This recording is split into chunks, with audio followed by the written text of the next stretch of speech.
No oczywiście, że dzień, który wybrałem na nagranie audio do mojego pierwszego filmu, to jest dzień, w którym akurat jestem chory. Dzień dobry, to się Adam Mirosław i witam na moim kanale, który zapewne porzucę za jakiś miesiąc, siedząc na taborecie, bo mi się nie chciało rysować krzesła. I dzisiaj pragnę wam opowiedzieć o najgorszej książce, jaką kiedykolwiek przeczytałem i o której nikt nie mówi z jakiegokolwiek powodu. Dosłownie nie widziałem żadnej dyskusji na temat tego gniotu. Też może to i dobrze, nie wiem w sumie. Możliwe też, że po prostu nie umiem szukać rzeczy. To jest ekstremalnie możliwe. W każdym razie przygotujcie się, bo to coś definitywnie jest, egzystuje. Niestety. Ciekawostka, jak ktoś z moich kolegów lub koleżanek mnie odwiedza po raz pierwszy, to istnieje wysoka szansa, że zacznę rant na temat tego czegoś. Nie przedłużając, zapraszam do wysłuchania. Zacznijmy od kontekstu. Tą książkę dostałem jako prezent dawno temu od siostry mojego taty. Książka z okładki sprawiała wrażenie sympatycznej, chociaż nudnawej. Jakby nie na mój wiek tamtejszy. Nie mam za chama pojęcia, ile wtedy miałem lat. W każdym razie odłożyłem ją na półkę i jakiś czas później przeczytałem. Jakiś czas później też nie mam zielonego pojęcia. No ale dobra, postanawiam, że jednak ją przeczytam. Wyjmuję ją z półki i oto ona. Ściera niezasługująca na miano książki. Nasienie stworzone z czystego zła Lord Narodognia z Awatara. 3 życzenia.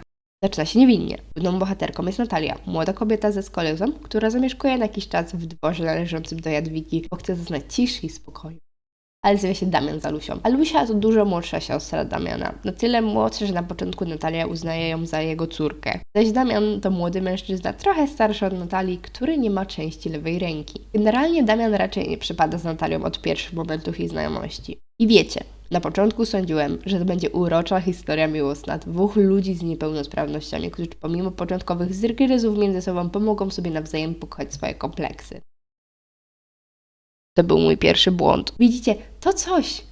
To nie jest zwykła historia. Nie, to mi zryło psychę. Tak mniej więcej w pierwszej czwartej książki poznajemy Magdę i Siergieja. Od tego momentu poziom będzie się zniżał coraz bardziej. Magda i Siergiej także zostają w dworku. Ogółem to mają oni taką trochę dramę związkową między sobą, bo ona chce mieć dzieci, a on nie. Więc Magda zaczyna gwałcić Siergieja, kiedy on śpi. W momencie, w którym się budzi, mówi, że nie ma prezerwatyw i pyta się, czy ona się zabezpieczyła. Nie, odpowiedź brzmi nie.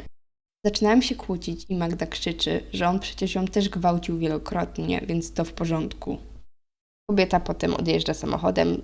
Sergiej najpierw za nią biegnie, potem wraca i ma rozmowę z Natanielem. Taki inny typ brat Magdy. I on stwierdza, że albo samotność, albo mlekłożłap typie. Więc postanawia wyruszyć w Polskę. Ominę większość rzeczy, które się dzieją w międzyczasie, bo to nie o nich jest rant. I szczerze nawet nie pamiętam, czy one były normalne czy nie. Szczerze, większość tego, co teraz mówię z pamięci. Znaczy, do pisania scenariusza jakby otworzyłem książkę i sobie przypomnieć niektóre rzeczy i na bogów. One były gorsze niż zapamiętałem. W każdym razie Natalia wpada na fajny pomysł odnalezienia matki Damiana i Alusi Krystyny i pogadania z nią, pomimo iż Damian jej mówi, nie rób tego! Ona dała Alusi traumy i mi minus pół ręki była alkoholiczką. Nienawidzę jej. Nie waż się nawet o tym myśleć. No ale wiecie, trzeba by każdemu wybaczać, że skurczybek nie chce mieć dzieci. Właśnie to też trzeba poruszyć w tym czymś jest jakaś mega nagonka na posiadanie dzieci. Dosłownie Siergiej nie jest traktowany jako zły człowiek, bo jest zwroczalcem, tylko dlatego, że nie chce mieć dzieci. Jest też pewna scena, w której Magda pyta Natalii, ale chyba chcesz mieć dzieci? Jakby fakt, że Natalia to chyba 25-letnia kobieta, to było jakieś zobowiązanie do rozmnażania się. A jeszcze warto wspomnieć, że w międzyczasie Natalia zostaje trenerem życiowym Damiana i mu mówi, że inni mają gorzej, przestań się użalać na sobą. Kim jesteś? Jesteś zwycięzcą. Kim jesteś? Jesteś zwycięzcą.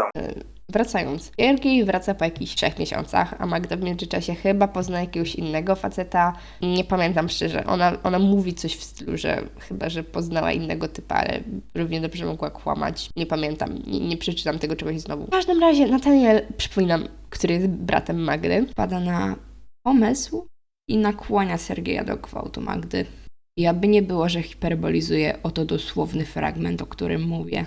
Na twoim miejscu poprosiłbym siebie o kluczyk do tegoż samochodu, wsiadł po stronie kierowcy, blokując drzwi, żeby Magda nie mogła uciec, wywiózł ją do lasu, tam wziął, nawet siłą. Jeśli na początku by się broniła, a potem, gdy oboje znajdziecie się w stanie najwyższego uniesienia, obiecałbym jej wszystko, o czym marzy. Aby było gorzej, Siergiej to robi. I Magda próbuje uciec z tego samochodu, więc wyjeżdżają do lasu. I to wszystko jest opisane i jest przedstawione w pozytywnym świetle. Nawet nie wiem, czy muszę pytać, co jest nie tak z autorką.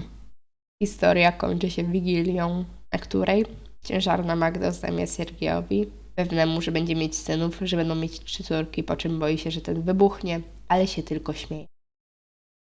Ja nie wierzę, że to coś jest ocenione na 7,5 gwiazdek na Lubimy Czytać. Nie przebywam na Lubimy Czytać. Nie wiem, jacy tam są ludzie, ale sam fakt, że to coś powstało i zostało wydane, jest obrazem dla polskiej literatury. Pieprzy, dla całej ludzkości. Kropka. Po prostu. Więc na tym zakończę mój monolog. Przepraszam, że dowiedzieliście się o tej czymś. Teraz żyjecie z tą samą wiedzą, z którą ja żyję. Niestety.